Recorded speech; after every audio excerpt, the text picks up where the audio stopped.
Comecei a gravação aqui então.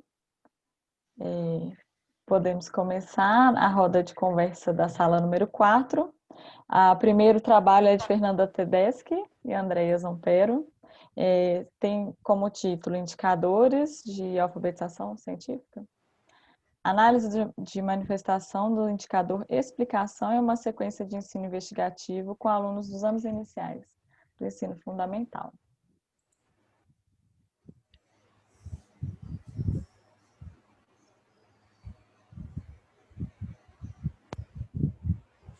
Olá, o som tá ok?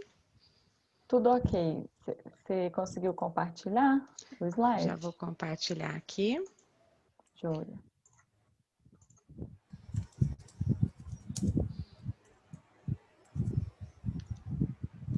Estão vendo? Ainda não. Uhum. Agora sim. Deixa eu ver se eu consigo colocar em modo apresentação, que às vezes o Zoom assim. Estão vendo? Sim. Tá Pode certinho. começar? Pode. Você dá o tempo?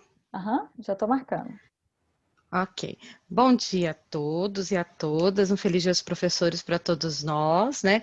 É uma felicidade estar aqui no NC novamente. Nós tivemos eu e minha professora orientadora, Andrea Zompera, no primeiro, e muito feliz de estar aqui participando hoje. Bem, então, gente, o que eu trouxe aqui para vocês é um relato de parte da minha dissertação que já foi defendida, certo?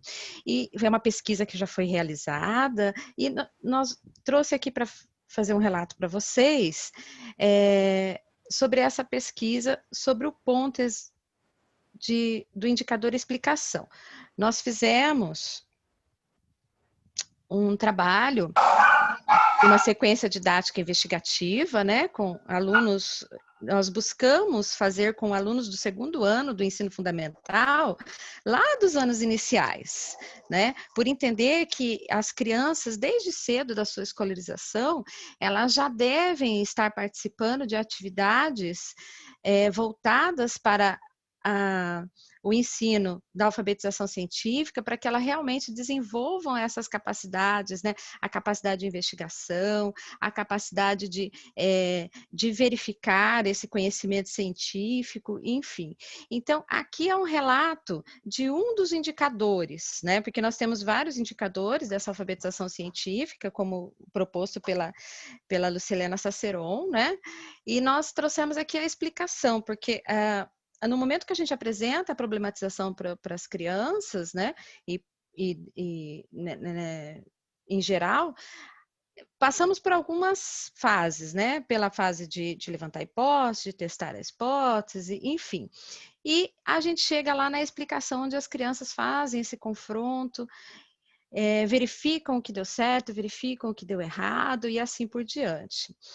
E nesse trabalho, nessa pesquisa que foi realizada, o tema que foi desenvolvido foi um tema ambiental, né, falando sobre a importância de se verificar o nosso lixo, para onde que ele vai, né, o que pode ser reaproveitado, quais os resultados disso para a nossa vida. Então, essa sequência didática investigativa que foi feita, ela tinha esse intuito de estar trabalhando, desenvolvendo esse conhecimento com os alunos para que eles significassem essa relação das pessoas com o lixo que nós produzimos, certo? E, assim, a participação, não posso deixar de falar que foi muito boa a participação das nossas crianças nesse trabalho.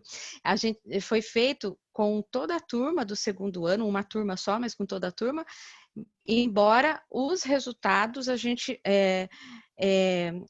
ficou em 10 crianças, certo? Porque esse era o objetivo principal da nossa apresentação, da nossa pesquisa, certo?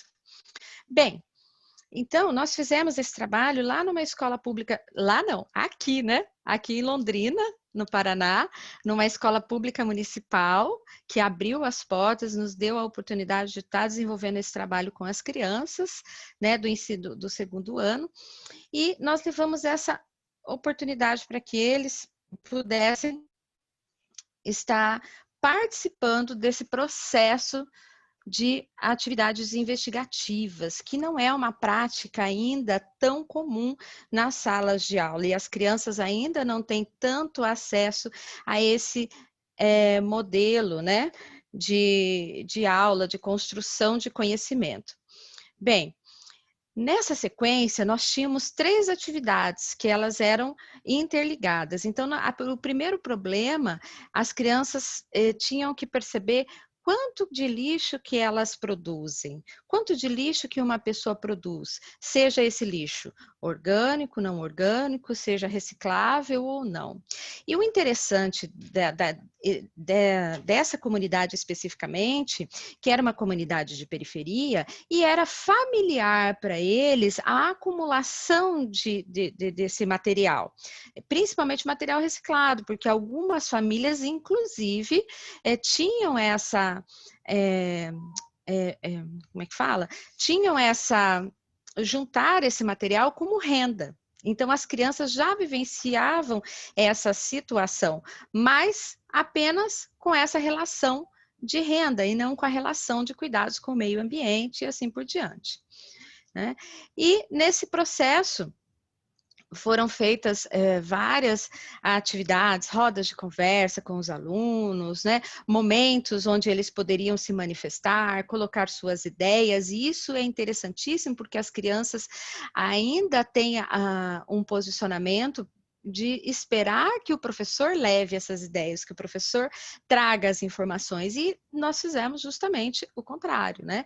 Que eles começassem a colocar o seu conhecimento. Então, nós buscamos as fontes de alfabetização científica, não é? Do ensino por investigação, para levar toda essa prática para essas crianças do 2º ano, e que eles tinham que fazer esse trabalho, momentos comigo, né, que, enquanto pesquisadora, e momentos que eles iam desenvolver sozinhos, e até com auxílio da própria professora da sala de aula, para estar fazendo as anotações, né, da pesquisa, porque eles tinham que fazer algumas observações, né?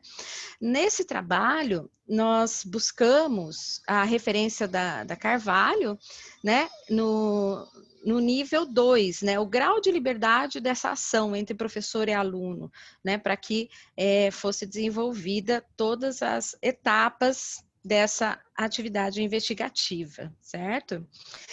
E interessante porque na primeira problematização, as crianças elas tiveram uma decepção até, porque o problema era quanto de lixo cada um pode produzir. E eles falaram certas quantidades, enfim, e daí não foi a quantidade que eles arrecadaram no final das contas, porque, né, existiam situações que eles não conseguiram controlar no meio desse caminho e dependia de uma ação direta deles para que fossem feitos. E aí a gente vê algumas explicações que eles vieram a fazer, por que eles não conseguiram, então, arrecadar o que eles tinham levantado hipoteticamente, né, dentro das hipóteses que eles colocaram. E é muito interessante o que eles vêm colocando, discutindo, tentando explicar, e até que teve uma das alunos, né, lá no final, vocês podem ver o A10, que ela fala, eu não juntei, mas meu pai me ajudou. Então, ela vem dizer que ela não conseguiu tudo aquilo porque ela precisava de ajuda, né, de outras pessoas. Isso foi interessantíssimo, essa reação dessa criança, né? Licença, Então, e aqui... obrigada. 2 Oi? minutos. 2 minutos. Ok. Ok. Nesse momento aqui, a gente vê as crianças fazendo esse material, fazendo a contagem, a seleção da quantidade de cada um, né? E esses momentos onde eles partilhavam todo esse conhecimento, certo? Bem, e ao final da proposta, na última atividade, eles tinham que fazer toda essa reanálise do que eles tinham feito desde o começo. Da atividade 1, a atividade do problema da atividade 2, e aí apresentar um resultado, uma explicação para que isso, quais as consequências para o meio ambiente. E aí eles fizeram isso tanto em texto quanto em desenho, representando a necessidade de se cuidar, de organizar, né? Porque eles viram a questão da decomposição, que alguns materiais não se decompõem, alguns materiais levam muitos anos. Teve até um aluno que falou: nossa, nós vamos morrer e o material vai ficar aqui ainda. Então, ao final, a gente percebe o quanto as crianças se interessam por essas atividades, o quanto que eles se interessam em participar efetivamente de todo o processo de construção de conhecimento. E quando a gente envolve o aluno nessas situações, eles nos dão respostas maravilhosas e eles levam esse conhecimento. Então, as atividades investigativas realmente elas devem começar desde o início da escolarização, para que as crianças, né, possam estar desenvolvendo todo esse processo de alfabetização científica. Acho que deu. Deu certinho. Muito obrigada, gente. Eu que agradeço, Fernanda. Vamos passar agora para o segundo trabalho, que tem como título o ensino de ciências nos anos iniciais do ensino fundamental, uso de uma ferramenta digital em uma perspectiva investigativa, dos autores Rafael Alves Ferreira Almeida e Débora Cota. Pode ir.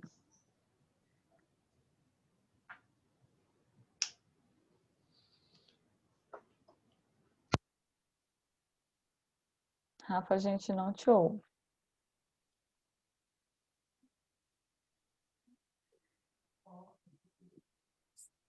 Estão me ouvindo agora? Sim. Bom dia, pessoal. Meu nome é Rafael. Realizei esse trabalho junto com a Débora, que nos abrilhanta mediante a sala. O título do nosso trabalho é o ensino de ciências nos anos iniciais do ensino fundamental. O uso de uma ferramenta digital em uma perspectiva investigativa. Esse trabalho ele foi realizado em uma escola de Belo Horizonte, da região norte, uma escola municipal, e foi realizado numa perspectiva investigativa, através de um simulador. Para quem não conhece, o FET possui várias simulações online e é uma idealização da Universidade do Colorado. As simulações, geralmente, são pensadas, não tem uma idade específica. É o Rafael que está apresentando. Mas é possível adaptá-las para séries iniciais. Então, aqui nós trazemos um exemplo de um simulador que ele foi pensado inicialmente para a solubilidade. Todavia, nós nos apropriamos para trabalhar os estados físicos da matéria. Né? Então, aqui tem um print screen do simulador. Como vocês podem ver, é possível simular a evaporação da água, né? Essa evaporação baixa ou alta, e a solubilidade, né? Colocar solutos diferentes, aumentar a quantidade da água. Nós pensamos esse simulador por quê? O objetivo desse trabalho foi exatamente analisar o processo de mobilização ou de enculturação científica desses estudantes. É um trabalho ainda em construção. Aqui a gente apresenta os resultados preliminares. E o que nós buscamos observar? Como que crianças que não têm esse métier de participar de aulas de ciências de uma perspectiva investigativa, como que professores e estudantes negociam esses processos, né? Principalmente através do quê? Através do discurso. Então, o simulador ele foi importante, por quê?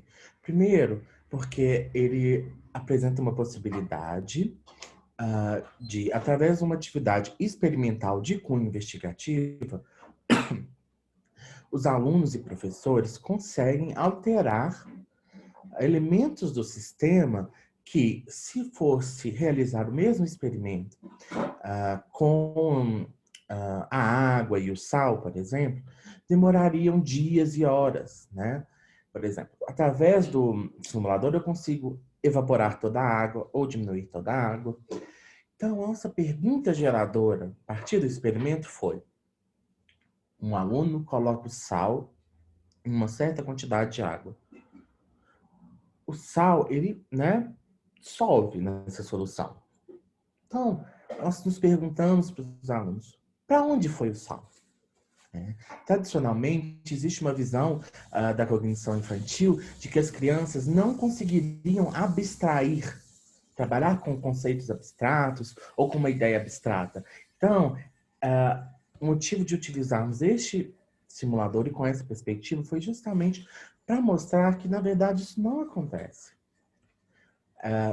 Eles não conseguem ver o sol lá, mas eles se mostraram através das interações que eles conseguem discutir e mostrar evidências e questionar e propor soluções que nos mostrem por como que o sol está lá. Né? Então foi muito interessante esse trabalho nesse sentido que as crianças conseguiram trabalhar com essa questão. Mais interessante ainda que essa questão foi geradora de outras questões que se mostraram relevantes na discussão. Por exemplo, por que quando eu acrescento mais sal, uma certa quantidade de sal, o sal começa a aparecer na solução? Ou quando eu tiro muita água, o sal começa a aparecer na solução? Então é muito interessante que através das interações discursivas foram surgindo outras questões que se mostraram importantes para a resolução desse problema. Eu não trouxe as interações aqui, como eu já havia relatado, esse trabalho ainda está em desenvolvimento, está para sair um artigo. Assim que esse artigo sair, nós vamos colocar no link, né, Débora? Comentar no link da nossa apresentação que fica gravado no CCMig, quem tiver curiosidade para conferir. Mas o que nós tentamos oportunizar nesse trabalho? Então, criar relações mais horizontais nas aulas de ciência, ou seja, o professor não é o único detentor do conhecimento. A participação do aluno é importante. E outra coisa que eu estou lembrando aqui agora é descaracterizar essa visão de ciência como ou só restrita ao domínio conceitual, ou muitas vezes só ao domínio epistêmico. Não. A gente traz o Dushel, 2008, que eles nos lembra da importância de que a ciência não é só feita de conceitos. A ciência tem um domínio conceitual, o domínio epistêmico, ou seja, como que os cientistas chegam às teorias, ou como que eles constroem conhecimento em ciência. E o social, por quê? Porque, tão importante quanto produzir conhecimento, existem formas específicas de comunicar esse conhecimento. Né? Trabalhamos com perguntas também sobre o fenômeno analisado, no sentido assim de sensibilizar os alunos para analisar aquele problema, né, com uma orientação científica. Isso é muito, muito importante, gente, porque existe geralmente uma visão assim de as pessoas que não têm conhecimento muito aprofundado no ensino de ciência para investigação, de que basta que exista um experimento que a atividade é investigativa. Não, não é. O que vai dizer que uma atividade é investigativa ou não é como professores e alunos interagem ao longo do processo. E tão importante quanto o protagonismo dos alunos é o protagonismo do professor como mediador da discussão. Também existe uma ideia de que as crianças vão trabalhar lá sozinhas e vai ser super investigativo e não é assim. O professor tem um papel extremamente importante. Não é deixar as crianças discutirem do jeito que elas querem, né? É importante ouvi-las. Mas o professor é muito importante para dar esse direcionamento à atividade. Rafa, 2 minutos. Ok. Então foi importante que a gente conseguiu observar essas situações em que as crianças elaboraram hipóteses, argumentaram e nos deram evidências científicas, né? Essa construção desse conhecimento foi a partir de elementos das ciências. Muito interessante. Então, a gente destaca o potencial do uso da ferramenta didática, tanto no ensino presencial quanto na distância. Muito interessante, né? Essa pesquisa aconteceu fora do contexto da pandemia, mas assim, nós estamos também pensando, estamos oferecendo uma oficina no NAPQ, né? Quem quiser saber pode me escrever, né? Para divulgar para alunos, enfim. Ela virou uma oficina bastante interessante.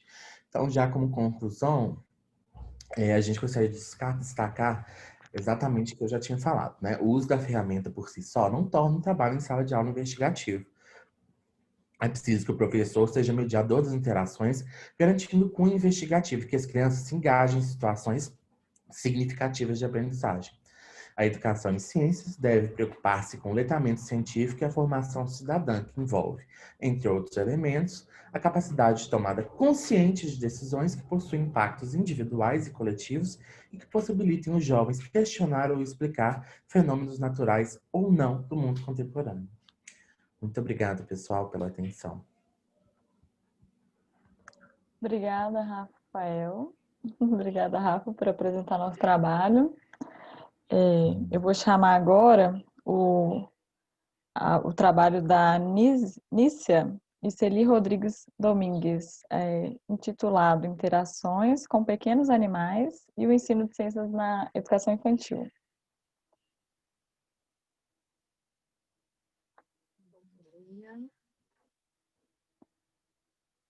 Bom dia. Está aparecendo para vocês a tela? Está aparecendo, mas não está. Isso, agora sim. A gente parte do princípio que na educação infantil a construção de conhecimento pelas crianças e as relações se dão por meio do brincar e das interações. A professora, nesse processo, ela vai atuar enquanto uma mediadora, trazendo esses conhecimentos da cultura humana, do que já está construído, e criando contextos favoráveis para que as crianças aprendam nesse processo. E as crianças, né, elas, à medida que elas vão internalizando esses elementos, elas também fazem as adaptações e vão fazendo parte do universo cultural humano. Tá? Aqui é um relato de experiência. Eu, em 2018, fui professora dessa turma e depois, para fazer esse relato, fiz junto com a Celi, uma análise documental, tanto do planejamento, quanto do diário de bordo, né, o registro de como foi esse processo, e outros registros que tinha como fotografias e desenhos que as crianças produziram. A proposta foi um projeto grande, que foi de março a outubro de 2018, a partir da observação que eu fiz, que as crianças olhavam todos os animais que elas encontravam pela escola e chamavam de barata e tentavam matar. Né? Então, tinha uma relação de conflito com os pequenos animais. Era uma turma de 20 crianças de 5 anos de idade, num centro de educação infantil da Rede Municipal de São Paulo. Então, naquele momento, o objetivo era trabalhar a diversidade biológica desses animais com as crianças, para que a relação que elas tinham com as baratas fosse transformada.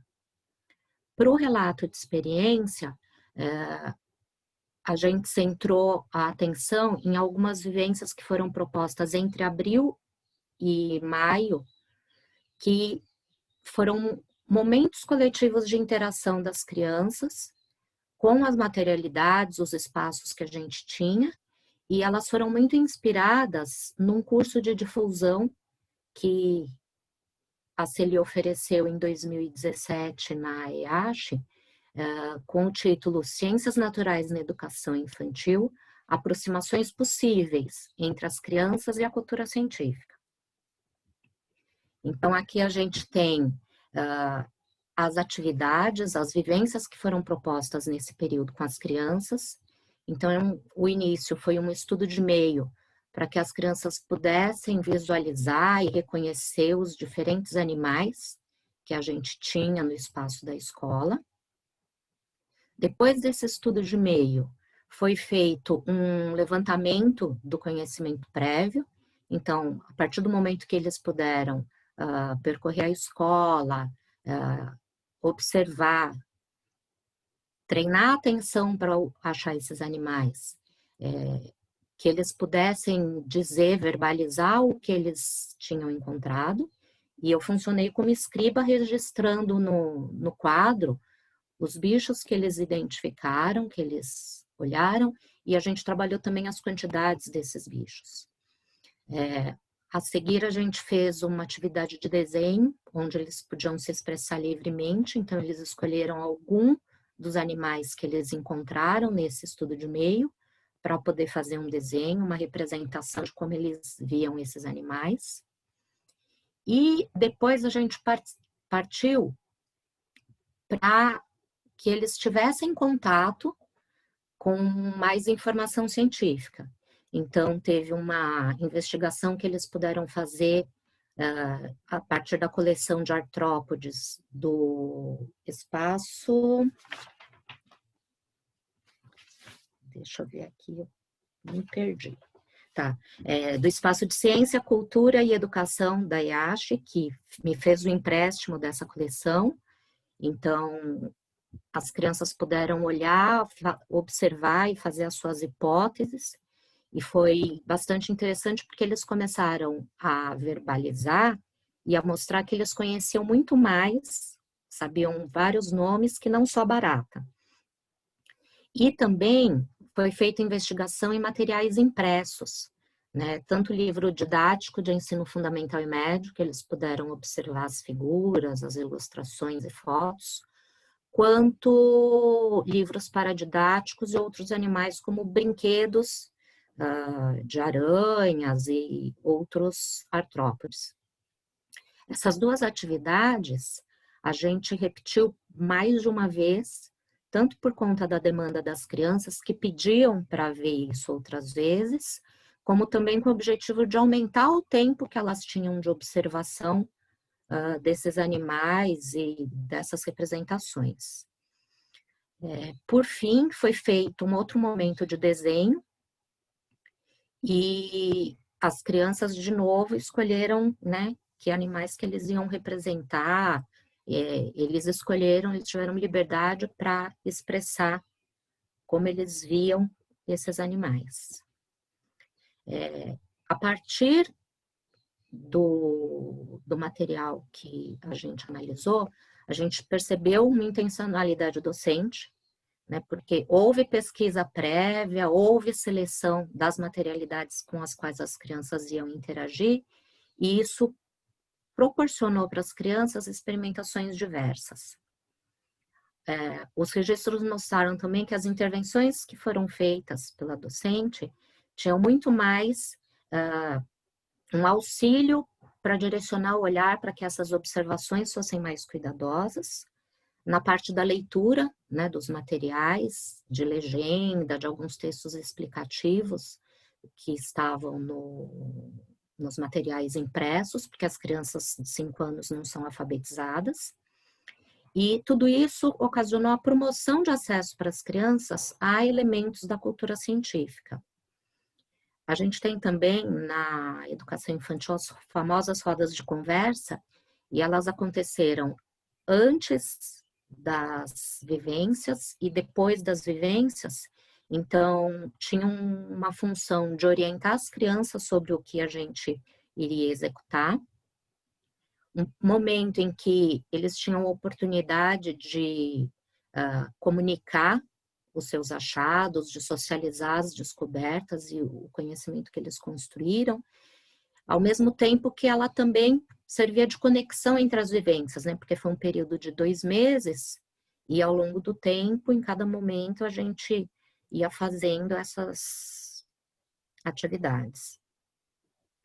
Aqui eu trouxe também alguns desenhos das crianças, tá?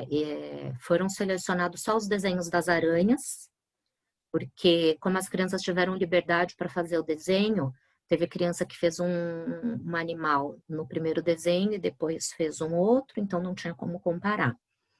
Então, aqui essas 4 crianças fizeram desenhos de aranhas, e aí a gente vê a transformação na representação que a criança faz nesse desenho, evidenciando que elas internalizaram elementos, né, da morfologia desses animais com o processo de observação. Então, tem um aumento do número de pernas. Licença, Anísia. Em alguns... 2 minutos. Tá joia. Em alguns desenhos tem a presença dos pedipalpos, o fio de teia, a separação de cefalotórax e abdômen, a localização, né, o posicionamento dos olhos.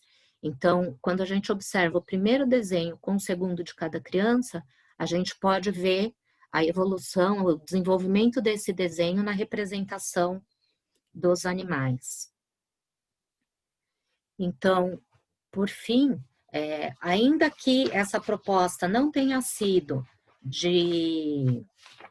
pensada num desenho de sequência de ensino por investigação, ela tem alguns elementos de ensino de ciências por investigação, porque as crianças são envolvidas nesses processos que implicam geração de hipóteses, coleta, análise, interpretação dos dados, e teve uma continuidade no processo de investigação.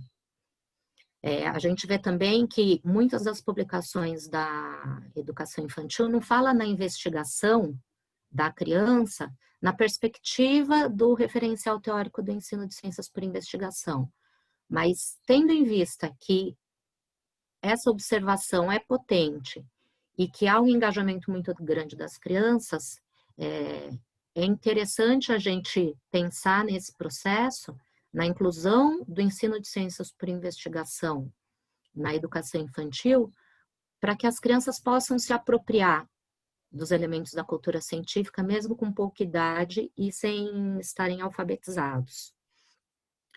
A gente pensa ainda na escutativa, né, que é uma prática da educação infantil, como uma forma da professora, do professor identificar as perguntas, né, as inquietações das crianças que são passíveis de investigação científica, como uma forma de ressignificar o ensino de ciências nessa etapa da educação básica, tá? E propiciar o contato da criança com um vocabulário específico, com formas de representação, com a linguagem e com as práticas culturais da ciência nesse processo. Então, é uma forma de valorizar a formação continuada das professoras, né, das pedagogas, para que isso seja possível, e também de valorizar os diferentes saberes docentes. É isso. Obrigada, Anísia. Obrigada. Eu vou convidar agora a Josivânia de Souza para apresentar o trabalho Aprendendo com Bichinhos de Jardim, construindo conhecimentos na infância. Já Escutam vendo. todo mundo? Sim. Estão? Ok. Deixa eu colocar aqui.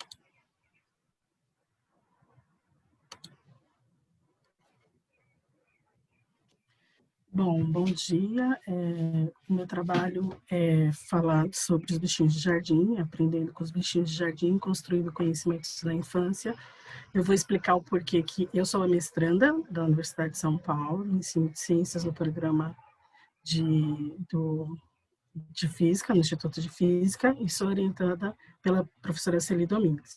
Só que eu trouxe esse relato e sou professora da rede da Prefeitura de São Paulo. Eu trouxe esse relato por conta da importância que ele me fez, porque ele é de 2015, e ele foi a inspiração para eu poder juntar as duas formações em ciências e em pedagogia, para poder trabalhar, e me encanta demais a educação infantil, então eu quis trazer como um trabalho que me inspirou. Por isso a importância de trazer eles para você, além de outros trabalhos que já aconteceram dentro da minha rotina, da minha dinâmica de professora. Então eu trouxe para apresentar para vocês, porque ele é muito importante. Bom, Vou introduzir onde ele aconteceu. Ele aconteceu, foi uma sequência didática em que eu planejei durante um tempo. Ela aconteceu em 10 semanas, mas elas não foram semanas consecutivas. E trouxe e juntou as linguagens infantis e as ciências. Essa turma que eu trabalhei foi uma turma de educação infantil, que no município de São Paulo, o agrupamento com crianças de 3 a 4 anos de idade, nós chamamos de mini grupo 2, e ela ocorreu no CEI Celpaz, na Brasilândia, na região norte do município de São Paulo. Um destaque para essa região é que o CEL, onde nós trabalhamos, onde eu trabalhava na época, né, ele foi construído bem ao lado de uma reserva, na Serra da Cantareira. Então, propiciava a entrada de muitos animais, de todos os tamanhos, de todos os tipos, dentro da unidade, não só da unidade na parte das salas, mas também na parte externa, era rodeada de plantas, então as crianças entravam muitos animaizinhos. O problema que surgiu é o que, assim, eles se indagavam muito em uma roda, de eles conversando durante uma brincadeira no parque, a questão de por que a gente não podia matar uma barata, podia matar uma barata e não podia matar uma lagartixa? Ou por que os animais têm animal bom, animal ruim? E tinha eles falavam sobre borboletas, se a borboleta mordia, então para eles tudo que eles viam era perigoso. Então eles matavam, eles guardavam, eles pisavam nos animaizinhos que eles encontravam. E como era também localizado numa região de periferia, a gente também tinha muita incidência de ratos e aranhas, escorpiões. Então, o que acontecia? Eles tinham muito medo, então eles não sabiam identificar. Então, a intenção foi mostrar para as crianças tanto a diversidade dos animais que nós poderemos encontrar no nosso espaço, investigando, buscando responder às hipóteses das crianças, também explicar por que alguns animais eram considerados bons ou ruins para o homem. Bom, o jeito que eu trabalhei com eles, a metodologia, foram as estratégicas que nós encontramos na educação infantil, que são rodas de conversas, rodas de história, os desenhos para registros. Eles usaram também programas para desenhar, em um momento eu já explico, filmes, vídeos, fotos, imagens de animais de todos os tipos, insetos e tudo mais, animais pequenos. Eles manusearam instrumentos científicos que eu tive contato e tive a oportunidade de pedir para a IMEF, né, porque o CEL é um centro unificado, então tinha o Fundamental 1 e 2, e aí eu consegui um microscópio, lâminas de microscópio e lupas. E a pesquisas de campo, que eu identifico como pesquisa de campo, porque nós somos aos arredores da escola, do SEI, para poder fazer o nosso trabalho de investigação. Usei também livros de histórias infantis, o manuseio desses livros e outros livros didáticos, outras fontes de registro e outras literaturas, enciclopédias, e tudo isso foram repetições, porque na educação infantil também a aprendizagem ela é feita através de repetições. Então, foi a maneira que eu consegui fazer essa sequência. Bom, eu vou falar resumidamente. Todas as semanas eu coloquei em roda de conversa e roda de história, que é comum na educação infantil, como a Nícia já disse. Então, na primeira semana eu trabalhei com rodas de conversa, rodas de história sobre o assunto. Trouxe livros e desenhos de animais de todos os tipos e nós passeamos pelo SEI, sem compromisso algum. Depois, na segunda semana também, além das rodas, eu introduzi um livro infantil da Joaninha que perdeu as pintinhas. Eles manusearam livros, enciclopédias. Eu trouxe o filme da vida de inseto para eles verem também. Na terceira semana, além do passeio, nós também manuseamos as enciclopédias, e além de enciclopédias, haviam revistas e tudo mais. As crianças desenharam com giz de cera a saída delas, essas semanas que elas saíram, elas desenharam o que elas observaram na escola. Também na quarta semana eu continuei com o livro da Joaninha, manuseio de enciclopédias, aí eu trouxe o Microcosmos, um vídeo do YouTube que traz o trecho, que traz a vida de alguns animais de jardim, como joaninha, formigas, falando da reprodução e tudo mais.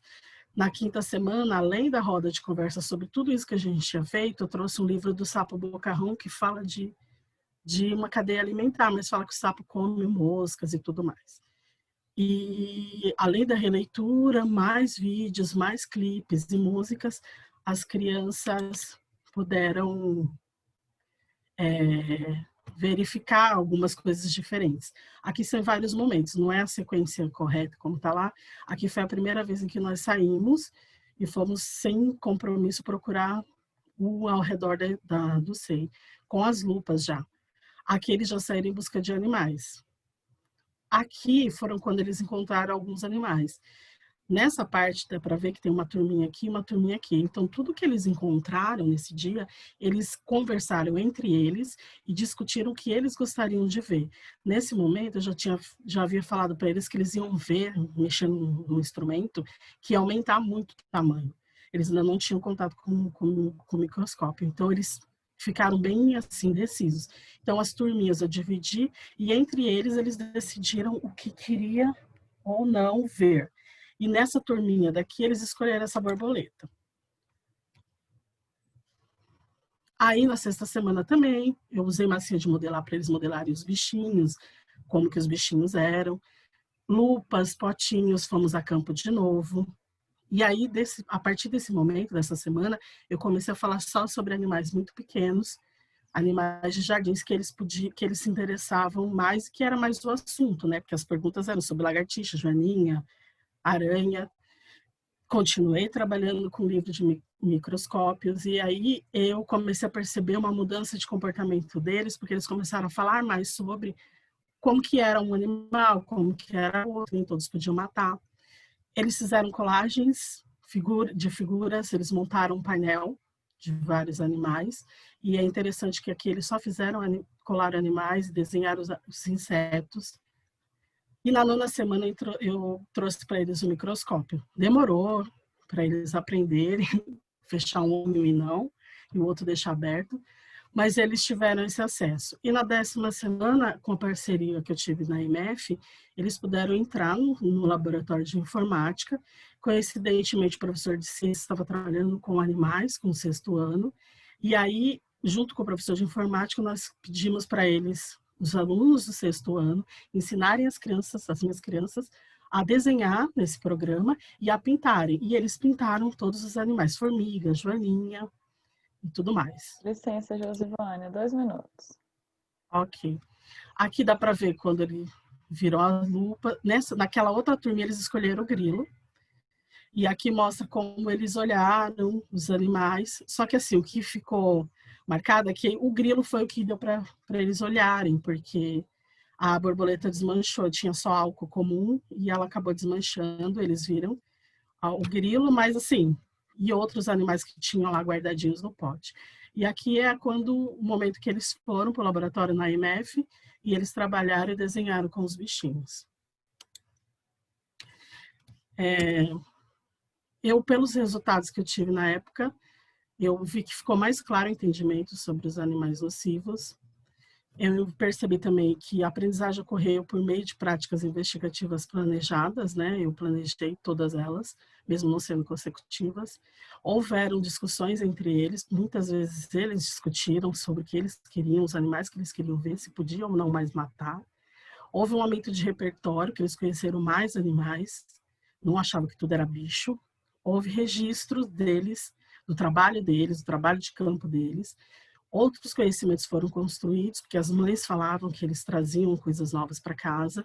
Houve pesquisas, o contato com instrumentos científicos, que eu achei válido demais.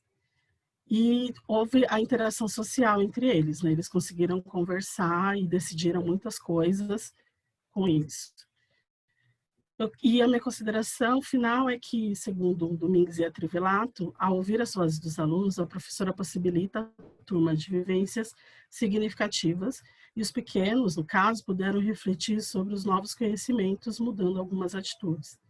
Podemos dizer também que o resultado foi positivo, levando em consideração Carvalho, que afirma que as atividades dinâmicas sugeridas por docentes visam as resoluções de problemas apontados pelos grupos de aluno, que foi também o caso, contribui para as discussões, eles discutiram, reflexões e mudanças de comportamento, como eles mudaram o comportamento deles, porque eles não matavam, mas os bichinhos não pisavam, não guardavam, enfim. As referências, e é isso. Obrigada. Obrigada, Josivânia. Agora, o trabalho é da Ana Elisa Braga, Franciele Fernanda e Eliane Ferreira de Sá. Tem como título A Investigação Científica nas Atividades de Livros Didáticos de Ciências da Natureza nos Anos Iniciais. Bom dia a todos, vocês conseguem ouvir bem? Tudo certo. Então tá. Meu nome é Ana Elisa, é um prazer apresentar essa pesquisa. Aproveito aqui também para agradecer a Eliane e a Franciele, que foram muito parceiras nessa pesquisa. Eu sou acadêmica do último período do curso de Pedagogia da UENG, Campus Ibirité. E essa pesquisa ela é uma parte de uma dissertação ainda não concluída e também ela é uma iniciativa de uma iniciação científica. E aí, buscando refletir sobre o ensino de ciências para poder contextualizar esse tema e buscar algumas hipóteses, nós percebemos que o Brasil, nos últimos anos, ele tinha passado por muitas renovações pedagógicas e essas renovações propõem práticas alternativas para o currículo de ciências, como, por exemplo, o PCN, de 1998, que, além de abordar os pressupostos pedagógicos, também aborda como a sociedade contemporânea está organizada com base no conhecimento científico. E, nesse sentido, tanto os PCN quanto a BNCC e outros documentos vão propor habilidades e competências voltadas para o letramento científico e também para a investigação científica. E aí nós consideramos a alfabetização científica a partir das perspectivas de Paulo Freire, que é fundamental a compreensão crítica do ato de ler não apenas as palavras, mas também o mundo, e é uma alfabetização mais ampla, que inclui a função social da educação científica. E com o termo de ensino por investigação, nós compreendemos nessa pesquisa que são estratégias que consideram os estudantes como protagonistas no processo de ensino-aprendizagem e que englobam várias atividades que vai possibilitar o aluno desenvolver sua autonomia, tomar decisões, resolver problemas e tudo mais. E aí muitas dessas ideias elas vão para as salas de aula por meio do livro didático. E em muitas situações o livro didático vai desempenhar um papel central e determinante na organização do professor, no planejamento do professor. E aí ele deixa de ser entendido apenas como um suporte e passa a estruturar o trabalho pedagógico. E aí, diante dessa hipótese, nós resolvemos buscar analisar que pressupostos da investigação científica e como esses pressupostos da investigação científica estão refletidos nas atividades do livro didático. E aí, para selecionar esses livros, nós fizemos um levantamento nas 24 escolas, ou seja, em todas as escolas do município de Ibirité, aqui em Minas Gerais, e identificamos as coleções de livros de ciências naturais dos anos iniciais, mais usados aqui. E a partir disso a gente construiu um instrumento de análise composto em 4 partes, sendo ela a primeira a abordagem teórico-metodológica, a segunda os recursos visuais, a terceira conceitos científicos e a quarta tipos e objetivos das atividades. E essa pesquisa foi gerada a partir da parte 4, tipos e objetivos das atividades. E o livro escolhido, foi selecionado, é a coleção inteira, Buriti Mais Ciências, da editora Moderna, do 1º ao 5º ano do ensino fundamental. E nela nós analisamos as características investigativas nas atividades de acordo com a classificação apresentada pelos autores Sá, Lima e Aguiar. E eles propõem que essa característica investigativa consiste na apresentação de um problema, na valorização do debate, na obtenção e na avaliação de evidências, na aplicação de teorias científicas e também possibilidades de múltiplas interpretações. E aí eu vou falar um pouquinho de dados para vocês entenderem como funcionou nossa pesquisa. Nos 5 livros da coleção, nós identificamos 438 atividades e dividimos em 14 tipos diferentes de atividades. E, organizado em maior frequência, nós tivemos interpretação de texto, analisar e comparar imagens, debate e discussão, experimento, completar lacuna, produção de texto, associar lacuna, pesquisa, desafio projetos, expressão artística, múltipla escolha, cruzadinha, entrevista e atividades lúdicas. Além disso, nós pusemos outra classificação como outros, que tinham 3 atividades que não cabiam em nenhuma dessas, que são as atividades de enquete, atividade oral e análise de objeto, que apareceram apenas uma vez cada uma na coleção. E aí, dentro dessa classificação, nós analisamos os propósitos pedagógicos, ou seja, os objetivos das atividades. E lá nós identificamos 8 tipos de objetivos presentes. E aí, em ordem também, a gente tem aí nesse quadro, nesse gráfico, que apareceu com mais frequência, foi o ampliar, depois o articular, né? Depois o problematizar, em seguida aplicar e criar, depois investigar, revisar e exemplificar, e por último a gente tem o levantar conhecimento prévio. E a partir desses objetivos, nós conseguimos identificar os pressupostos da investigação científica em 5 desses objetivos. Nós encontramos primeiro, com maior número de características investigativas, o articular, que é quando a atividade busca explicitar vínculos e relações entre os conceitos, temas e áreas de conhecimento. E aí ela apareceu nas atividades de interpretação, de produção de texto, de analisar e comparar a imagem e outros. E o objetivo de problematizar, que se refere a resgatar experiências, levantando indagações e problemas, né? Ele apareceu em segundo lugar nas atividades, por exemplo, de interpretação, de debate, discussão, de experimento. O objetivo é aplicar e criar, que propõe aplicar o que foi aprendido a um conhecimento não livresco, considerando também os aspectos de um problema não solucionado anteriormente. Ele apareceu em atividades de experimento, de desafios de projetos e também em atividades artísticas. E o objetivo de investigar, que é quando uma atividade busca propor um processo no qual os conceitos e modelos sejam usados como ferramenta para poder interpretar um fenômeno, né? Apareceu nas atividades investigativas e também de pesquisa e de desafio e projeto. E, por fim, o de levantar conhecimento prévio foi o último objetivo que apresentou pressupostos investigativo, nas atividades de interpretação, de analisar e comparar a imagem, por exemplo. E esse tipo de atividade vai buscar estimular o aluno a fundamentar seu ponto de vista e também resgatar informações disponíveis. Não encontramos os pressupostos da investigação científica nos objetivos de ampliar, de revisar e de exemplificar. E aí, depois de todos esses dados, né, que a gente concluiu que o ensino por investigação se configura como uma estratégia de ensino e aprendizagem muito diferente das que realmente têm sido utilizadas na sala de aula. E essas análises das atividades também nos permitiu identificar os pressupostos da investigação científica em vários tipos de atividade. E isso corrobora com outras pesquisas. Por exemplo, Sá, Lima e Aguiar, eles afirmam que as atividades investigativas elas podem adquirir diferentes configurações. Ou seja, pode ser diferentes tipos de atividade podem possuir essas características investigativas. Além disso, essas características... Licença, Ana, 2 minutos. Desculpa. Tá bom. Além disso, essas características investigativas não precisam aparecer simultaneamente em uma atividade. Existe a possibilidade de que uma atividade enfoque mais numa área, numa habilidade, e a outra atividade enfoque em uma outra competência, e assim por diante. Cada atividade pode focar em uma característica. Além disso, os pressupostos investigativos podem ser um conjunto de características que ajude o aluno a iniciar a atividade.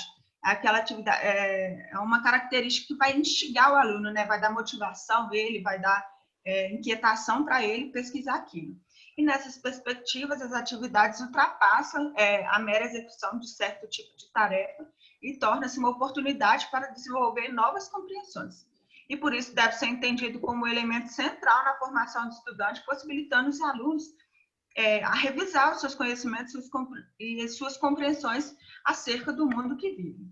E concluindo, portanto, o livro didático tem sido um dos recursos mais utilizados pelos professores, né?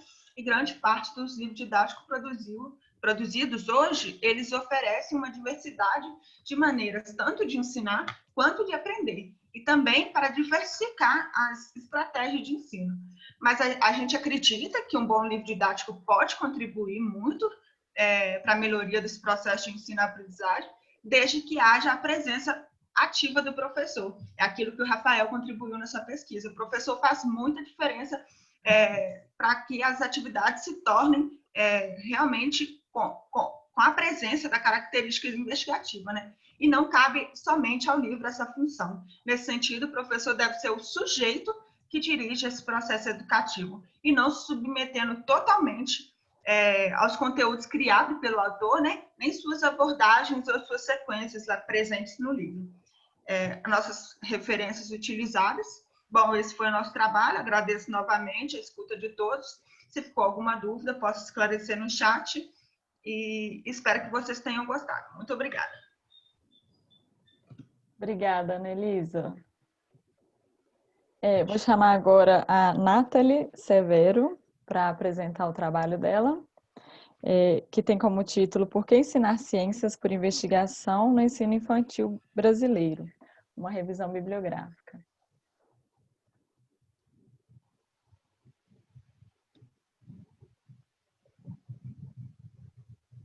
Olá, me escutam?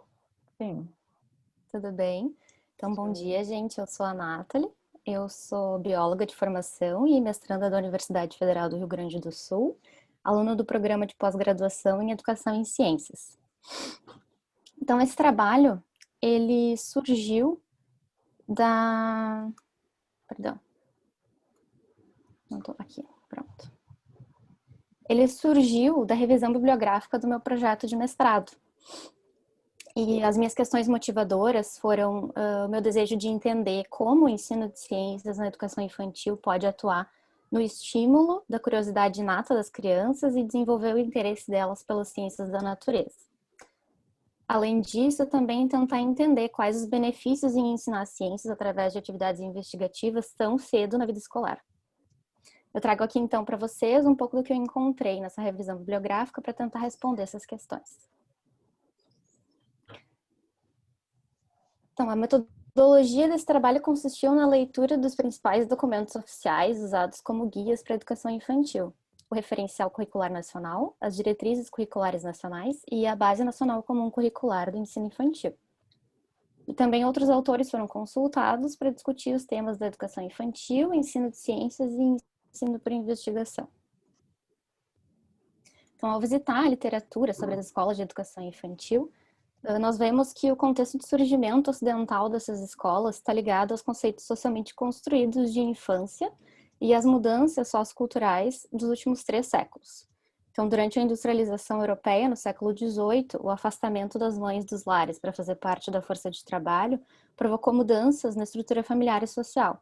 E foi então que nasceram as primeiras escolas, as pré-escolas modernas, criadas para filhos de trabalhadores e pobres. E essas instituições tinham um cunho doutrinador, higienista e pouco pedagógico. No Brasil, então, durante a industrialização no final do século XIX e início do século XX, foi que surgiram instituições escolares de caráter assistencialista, que serviam como ferramenta de controle social e aumento da produtividade dos pais, e pouco consideravam as necessidades afetivas e cognitivas infantis. E as crianças, especialmente as pobres, eram vistas como uma ameaça ao progresso e à ordem social. E essa ideia era usada como justificativa para práticas de correção disciplinar e doutrina. Nossa, bem, esse negócio de internet...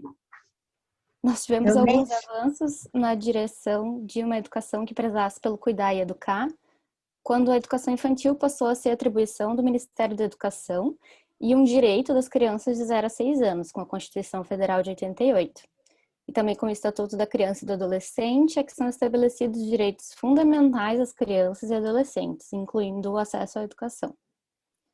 Alguns outros marcos importantes que eu trago para vocês a respeito dos ganhos para a educação infantil são a sua inclusão na educação básica, pela Lei de Diretrizes e Bases da Educação Nacional, de 1996, o que reforçou a função educativa e o caráter pedagógico da educação infantil.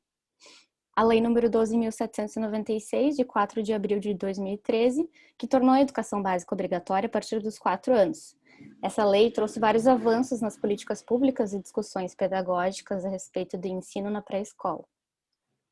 A revisão das diretrizes curriculares nacionais para o ensino infantil do ano de 2013 trouxe princípios e orientações fundamentais para as propostas pedagógicas frente aos desafios políticos e curriculares. E, por último, a resolução número 2, de dezembro de 2017, do Conselho Nacional de Educação, que instituiu e orientou a implantação da Base Nacional Comum Curricular, que vem gerando um processo de adaptação curricular das escolas. Então, o que a gente percebe é que o que está previsto nesses documentos e políticas públicas para o ensino de ciências na educação infantil é que o tema deve ser abordado de forma transversal e integrativa. Eles defendem que é preciso que seja aberto um diálogo com outras áreas do conhecimento e que esse ensino de ciências deve respeitar as fases do desenvolvimento infantil, singularidades de cada criança, que é entendida como um sujeito social de direitos e protagonista no processo de aprendizagem. Eles defendem também que a ciência no início da vida escolar tem como propósito validar o senso investigativo e a curiosidade natural da infância através da brincadeira e da interação, e auxiliar a construção de conhecimento sobre o mundo e sobre si, e proporcionar aprendizado significativo através das situações cotidianas e conhecimentos prévios das crianças. E que os professores têm a tarefa de, como mediadores, a partir dos temas que surgem em contato com diversos materiais e fenômenos, de auxiliar os educandos nesse processo autônomo de construção do conhecimento científico, porque é nessa etapa que tem início o desenvolvimento do senso crítico através do questionamento, da formulação de hipóteses, de explicações, da experimentação e da expressão de opiniões. Porém, de forma geral, a realidade observada nas salas de aula de educação infantil, no ensino de ciências, é uma prática limitada à transmissão vertical de conhecimento, de temas limitados. Então, ainda predomina o ensino de conceitos e vocábulos, sem o devido valor ao processo de aprendizagem. Tem uma questão que, durante a formação, os professores dessa etapa têm pouco contato específico com a disciplina de ciências. Então, com pouco material de apoio, inclusive dos documentos oficiais que deveriam fornecer informações para esses professores, eles sentem que eles não têm conhecimento técnico e também a crença de que as crianças dessa faixa etária não têm capacidade para entender conceitos complexos e abstratos, fazem com que outras áreas do conhecimento sejam mais ensinadas do que ciências. Então, agora eu vou falar um pouquinho sobre o ensino por investigação. A delimitação teórica do termo tem as raízes nos Estados Unidos, e é só na década de 1980 que a comunidade científica reconhece a ideia como conteúdo e prática de ensino. E no Brasil, essa metodologia ainda é pouco empregada, tendo entrado em evidência nos últimos 20 anos. E alguns autores que eu trouxe aqui nesse slide, que são Eliane de Sá, a professora Mumford, eles falam que não existe roteiro único, assim como outros colegas já trouxeram, não existe roteiro único, nem exemplos perfeitos que contenham todos os traços importantes de uma atividade investigativa. Não se restringe apenas à experimentação, pois nem toda atividade experimental é investigativa, assim como outras formas de ensino podem assumir essa característica.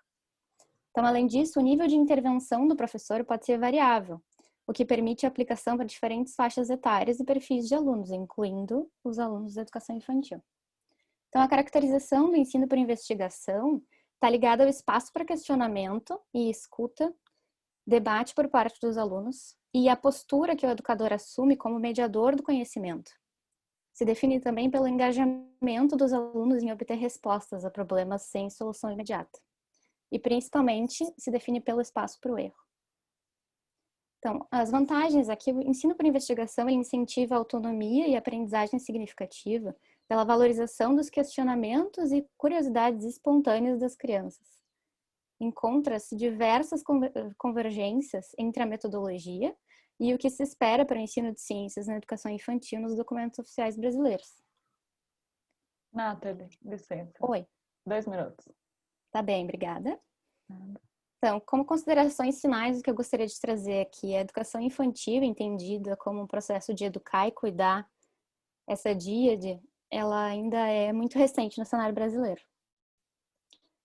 E apesar de o interesse nessa etapa de educação ser crescente pela comunidade acadêmica, as discussões sobre o ensino de ciências a crianças de até 6 anos ainda são discretas. Os educadores julgam ter pouco amparo quando se trata do conteúdo de ciências. Então, a formação dos professores precisa ser olhada com cuidado. E ainda que essa metodologia seja pouco explorada, a educação infantil pode ser o primeiro passo para que se crie uma educação mais voltada ao estímulo do senso crítico, pois esse momento da vida escolar abriga flexibilidade, contemplação e interdisciplinaridade, quesitos fundamentais na construção do questionamento. Porém, longe de propor um rigor de conteúdo e uma alfabetização precoce, a ciência, quando ensinada pela investigação, pode contribuir para o exercício da cidadania, através da cooperação e do respeito pela diversidade. Mas para que tudo isso possa acontecer, é preciso que se crie um espaço de debate permanente entre os professores dessa etapa de ensino e os pesquisadores e a universidade, para que se possa refletir sobre a prática, as concepções e as implicações do ensino por investigação. Aqui estão as referências, e era isso. Muito obrigada.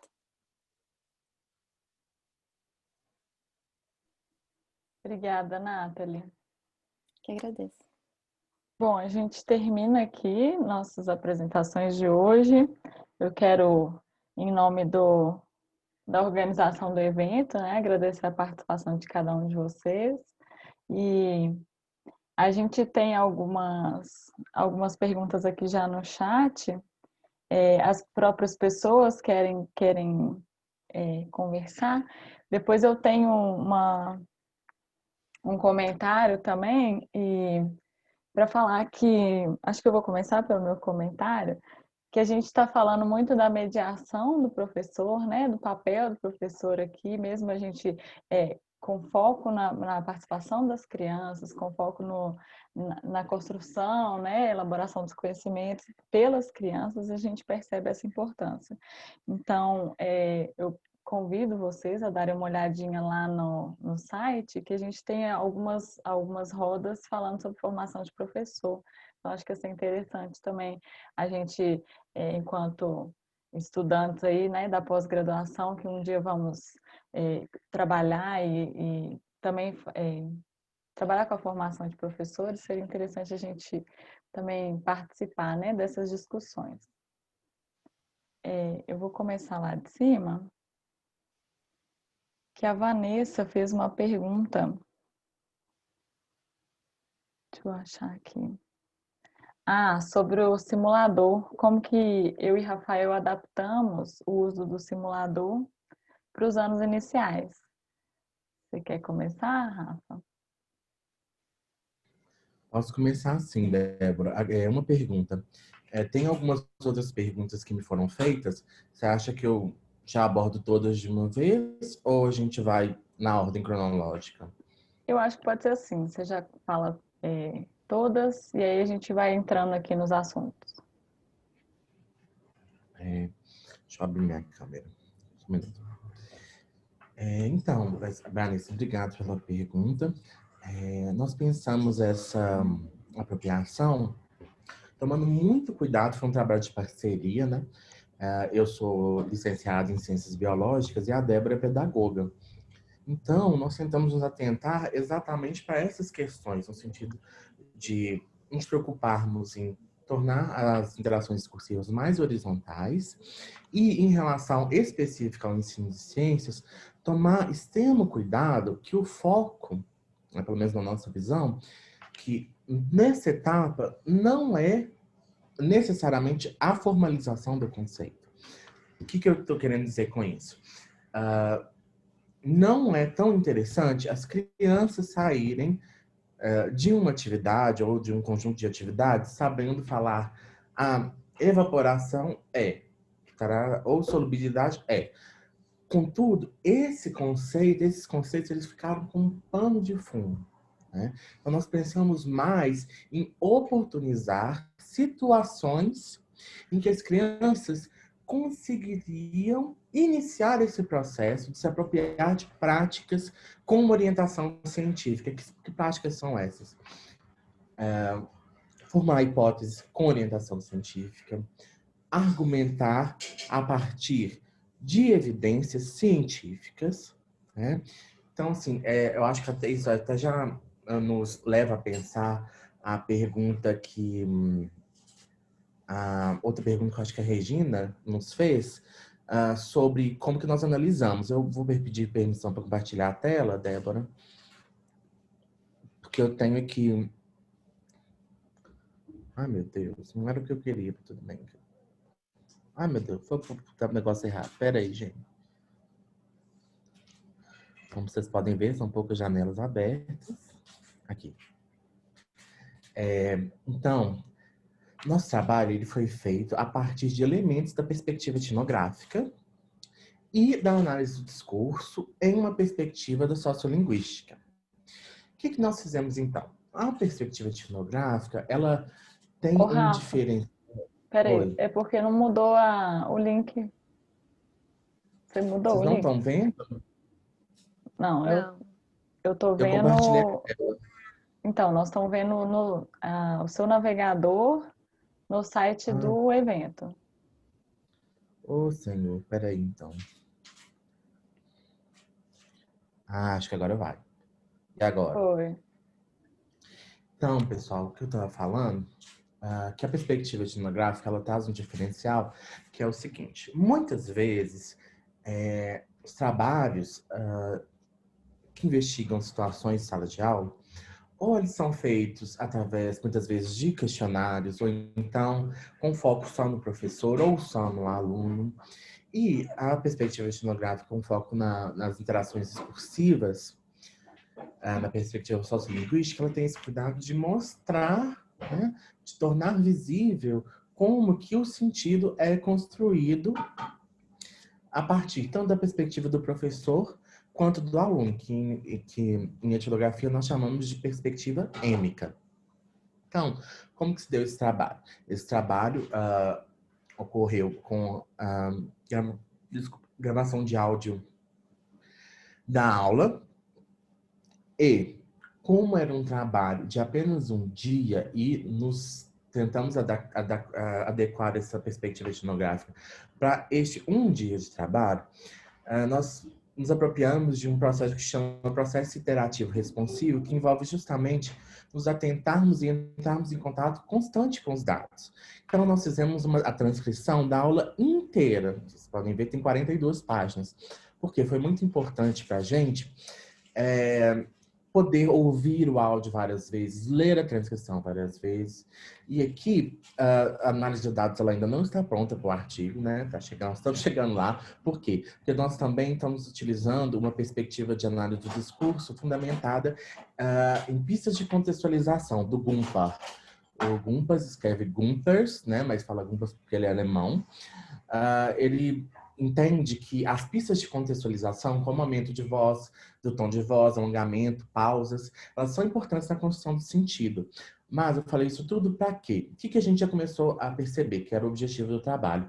A ver como que no primeiro dia de aula, crianças que não têm esse costume de participar dessa perspectiva investigativa, como que elas começam a iniciar essa apropriação, né? Então, vocês podem ver, ó, a professora, que tem marcado aqui, olha, professora, agora a água está salgada. Minha pergunta é, para onde foi o sal? O sal ele foi para a água, foi espalhado. Vocês podem ver que, eu acho que ele espalhou a água, ficou bem azedinho. Então, assim, elas começam a responder sem algum indício de cientificidade, vamos dizer assim, né? Uma pergunta que não tem, por exemplo, uma explicação. Por que você acha que o sal está na água, se você não está conseguindo ver? E isso vai mudando aos poucos, né?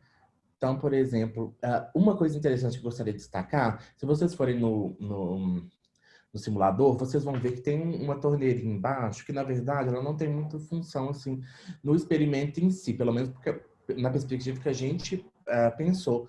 Mas isso aqui, acho que foi tão valioso para o trabalho, por quê? Porque por mais que nós pensemos, planejamos, as coisas vão sair diferentes. E eu acho que não existe erro, deu certo ou deu errado.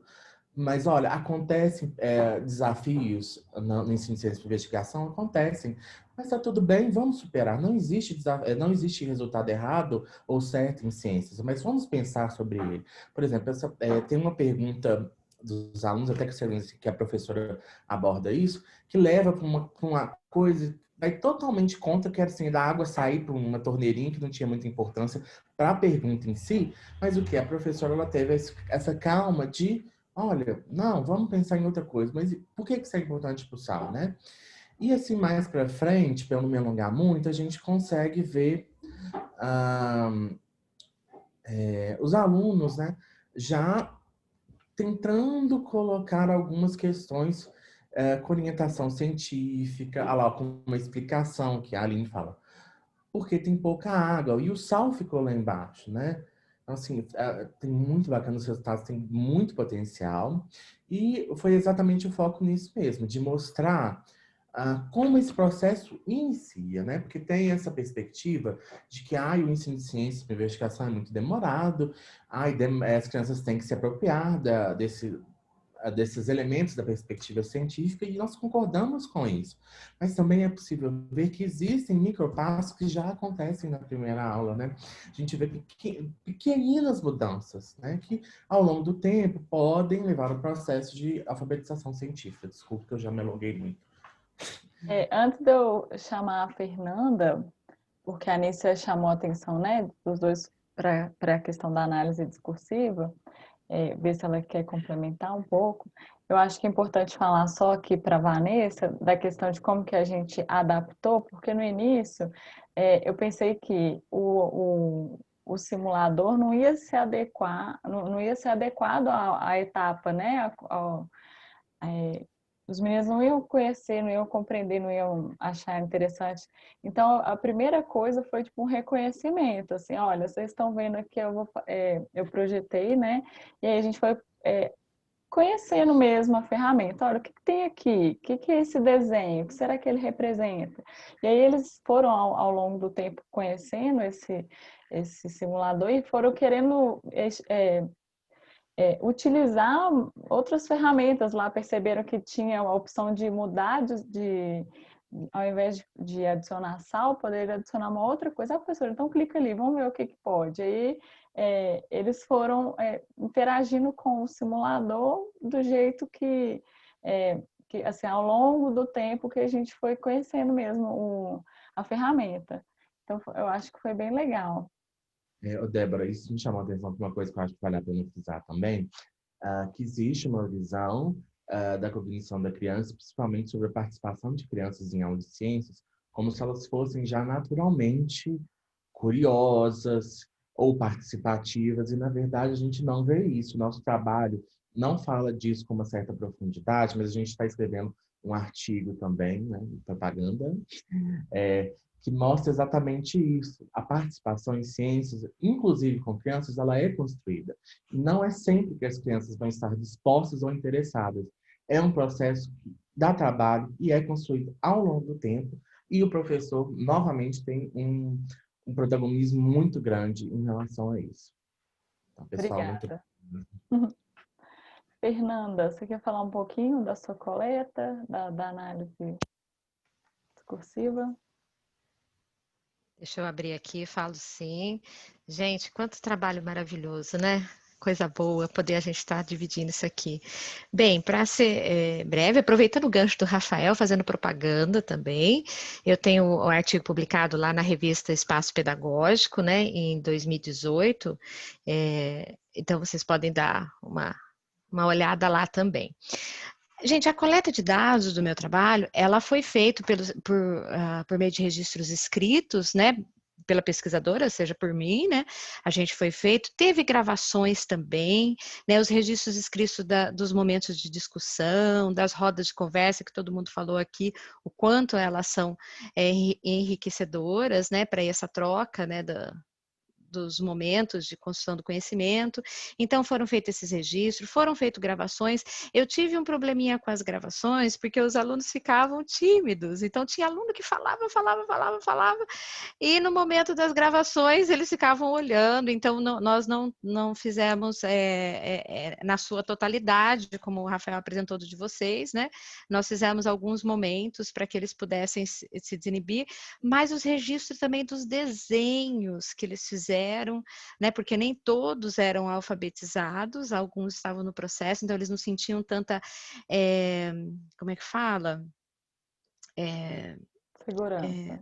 Isso, obrigado, Débora, a palavra. Tanto a segurança da escrita, alguns alunos já preferiram estar apresentando em escrito, e aí, a partir de todos esses, né, esses materiais coletados, né, os textos, tabelas que eles preencheram, né, para fazer a análise, né, do que eles estavam fazendo, nós fizemos uma análise utilizando o instrumento, foi um quadro adaptado do SWOT Marcon de 2009, né, para analisar essa manifestação desses indicadores. Ok? Legal, obrigada, Fernanda. A gente tem mais quase 10 minutinhos aí para encerrar e 2 perguntas, então acho que é tranquilo. Uma é para a Anícia, né, e Celi, sobre se você chegar a acompanhar o ciclo de vida de algum desses insetos, né, que a Vanessa comenta aqui, e se trabalharam em conjunto com outras disciplinas e professores. Conta um pouquinho mais para nós. Como eu falei, o projeto ele foi bem extenso ao longo do ano letivo, e por ser um centro de educação infantil, onde cada turma fica com uma professora específica, eles ficam em período integral, mas eu ficava no período da manhã e tinha uma outra professora no período da tarde. Eu não dividia a turma com ninguém. Então, não teve condição de eu fazer interação com outros professores. Até porque quando a gente conversou, essa demanda das crianças que saíam matando os bichos era uma coisa muito específica da minha turma, tá? Então, essa interação com outros professores não teve. Ela perguntou de acompanhamento do ciclo de vida. É que não foi objeto desse relato, mas depois dessas observações que a gente fez, no segundo semestre teve muita coisa, porque cada vez que as crianças iam em algum espaço e encontravam algum bicho, elas já queriam ver que bicho que o que a gente faz com ele. Uma das cenas que foi marcante foi um percevejo que eles acharam, e eles falaram, não, a gente não pode matar, a gente tem que resgatar. Então, toca a gente lá, pega o bicho, leva, põe na árvore, vê o bicho ir embora, fala tchau pro bicho. Então, houve essa transformação ao longo do tempo. E a gente não chegou a ver a observação do ciclo de vida, mas teve um caso de borboleta, porque a gente encontrou casulo lá, e aí a gente entrou com outros elementos da cultura infantil, que foram músicas que falavam de borboleta, né? Então teve uma música bem interessante do Palavra Cantada, que fala da lagarta comendo e depois virando borboleta, e aí eu introduzi um quebra-cabeça que mostrava os estágios, mas a gente naquele período não teve condições de entrar com esse processo, tá? Mas a gente chegou a pesquisar, né? Tem um kit com a Joaninha que acho que é bem interessante para fazer isso, porque a gente fica pensando no que vai acontecer depois, né? A hora que for soltar o bicho, que bicho que vai ser. A gente teve uma questão lá com o bicho da goiaba, porque tinha uma goiabeira na escola, a gente coletou, higienizou, a hora que foi abrir, não deu para comer e eles começaram a olhar as larvas. Só que a gente falou, mas como é que vai fazer isso? A gente não teve condições de caminhar nesse momento, mas eles viram etapas de ciclo de vida, assim, nesse sentido. Eu vou aproveitar que a Filipa me passou uma pergunta no privado, que acho que ela estava com problema no som. O interesse partiu, né, que ela fala, você poderia falar um pouco mais de como foi despertado o interesse das crianças sobre o tema investigado? No primeiro mês, que a gente está no processo de acolhimento, teve muita observação de como as crianças se comportavam, né, para a gente ver o que seria trabalhado ao longo do semestre, ao longo do ano. E o que a gente percebeu foi isso, que tudo as crianças matavam e chamavam de barata. Barata, ia matando tudo que era bicho que vinha pela frente. E a partir disso a gente tentou ressignificar. Era isso. Obrigada, Nícia. A Celi quer falar, está com a mão levantada. Depois eu vou passar para a Vanessa rapidinho, antes da gente falar da última pergunta para a Nathalie. Tá, é bem rapidinho. Bom, queria agradecer a oportunidade, muito bacana a sala, tá uma delícia participar desse evento. Só queria contar para a Vanessa, né, para todos que, apesar do trabalho da Anícia não ser especificamente sobre essa questão de animais em desenvolvimento, eu tenho trabalhos anteriores, meu mestrado e meu doutorado eu acompanhei grupos de crianças de 4 anos acompanhando o desenvolvimento de vida das borboletas. E tem também bicho de goiaba no trabalho de mestrado. E foi bem interessante ver as crianças pensando sobre essas questões, brincando de ser borboleta e se desenvolver como borboleta, o que é ser casulo, o que é ser lagarta. Então, tem alguns trabalhos, se alguém quiser acessar depois, está no banco de teses da USP, é só acessá-la pelo meu nome, Celi Rodrigues Chaves Domingues, e o trabalho está disponível ali, tem algumas publicações, né, em artigos também. É isso, obrigada. Eu que agradeço. Vanessa. Eu estava rapidinho parabenizando todo mundo pelas belíssimas apresentações. Bom rever você, Celi. Eu perguntei também, pensando nessa coautoria, por já conhecer seu trabalho também, que eu recomendo bastante, e da nossa pesquisa, não com educação infantil, mas com os anos iniciais, e ter isso em comum, né? O interesse marcante das crianças pelos insetos que encontram, né? Pelo caminho na escola. A escola que a gente investigava era próxima de uma matinha, de uma área também que os insetos povoavam sempre a escola, e perguntei do desenvolvimento, porque eu acho que são oportunidades ricas também para se trabalhar em ensino de ciência por investigação. A gente acompanhou o desenvolvimento do bicho-pau na sala de aula, e aí quando acontece o processo de muda, né, as crianças não sabiam lidar com aquilo, o que está acontecendo, né, então eu falava ali, o que é essa casca, achavam que o bicho-pau tinha morrido. Então eu acho que esse tempinho mais prolongado com os insetos também em sala de aula é muito valioso para ter outras oportunidades de trabalhar nessa introdução das crianças nas práticas. Mas parabéns novamente, todos os trabalhos foram bastante interessantes, uma alegria estar aqui com vocês também. Um abraço para todo mundo. Obrigada, Vanessa. E o Rafael fez uma pergunta aqui para a Nathalie, acho que para a gente já ir encerrando. Geralmente, quando pensamos em ensino de ciências na educação infantil, pensamos numa perspectiva que se dá pouca atenção à especificidade da educação infantil. Que diferença você vê entre o ensino de ciências nos anos iniciais e na educação infantil? Vou falar um pouquinho para nós. Muito obrigada pela pergunta, Rafael. Eu acho que é uma pergunta bem pertinente, né? E é uma coisa que é difícil de responder, na verdade. Mas o que eu noto, assim, da minha revisão de teoria e de pouca prática, porque eu tenho um pequeno de quase 3 anos em casa, então eu tenho oportunidade de observar esse comportamento muito próximo. Mas eu acho que uma das grandes diferenças, assim, que eu noto entre os anos iniciais e a educação infantil é que existe muito mais esse olhar de cuidado na educação infantil, né? Existe muito forte a questão afetiva, né, das crianças, que os professores se preocupam muito com isso, né? Toda a formação pedagógica envolve muito o desenvolvimento integral da criança, então existe essa preocupação com o desenvolvimento cognitivo, com o desenvolvimento emocional, com as interações entre os alunos, e eu acho que essa é uma faceta da educação infantil que pode ser muito, muito aproveitada no ensino por investigação.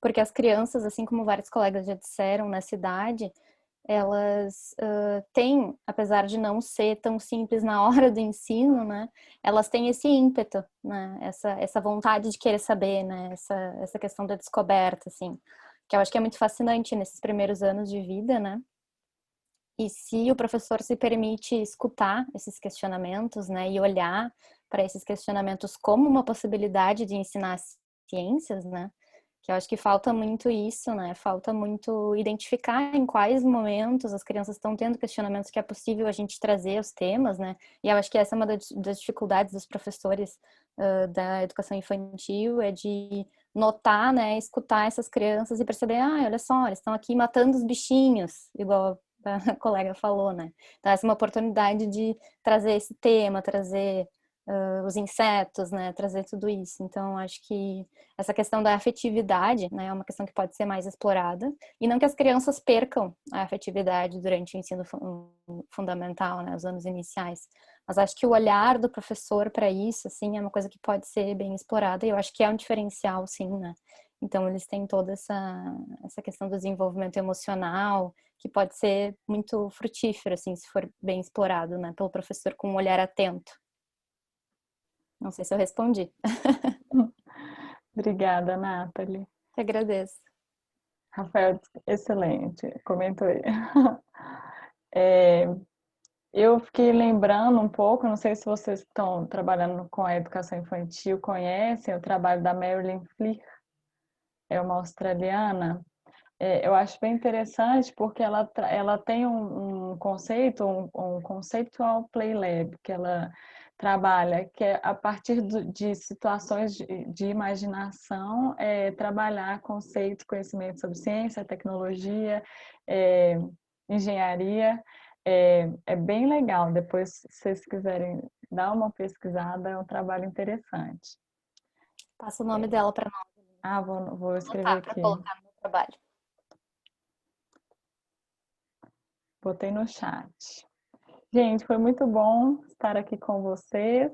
Foi um prazer poder conhecer um pouquinho mais dos trabalhos, ter esse momento aí de interação, de troca, e gostei bastante. Espero que também tenha sido muito produtivo para todos, para todas. E nós nos vemos aí nas outras rodas. Tá bom? Um abraço para todo mundo. Bom restinho de dia. Tchau.